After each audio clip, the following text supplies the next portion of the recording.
لابسني طول اليوم وكاتم رجلك؟ انا عملت فطريات وريحة هتفضحك. غيرني وهوي رجلك يا برنس. قاعد عليا بالساعات؟ انا بوقف حرق جسمك وببوظ ظهرك. قوم اتحرك كل ساعة بدل ما تتبلد. بتشربني على الريق؟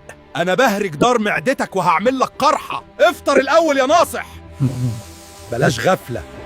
سايبني مكشوفة جنب التواليت؟ انا شايلة رذاذ القاعدة وبتحطني في بوقك. غطيني او ابعدني عن القرف. معلي الصوت وعازل نفسك؟ انت بتدمر عصب سمعك وهتندم لما ودانك تصفر. وطي الصوت وفوق. بتمسكني وايدك مليانة عك؟ انا شايل بكتيريا اكتر من السلم وهنقلها لاكلك. طهرني بدل العك ده. بتشرب مني مباشر؟ مواسيري قديمي وملياني صدى وكلور هيهري كلاك. ركب فلتر وصون صحتك. عرفت الفكيك؟ عاداتك بتهد صحتك وانت مش دريان. تابعني واعمل لايك وقول لي بتعمل كام غلطة من دول؟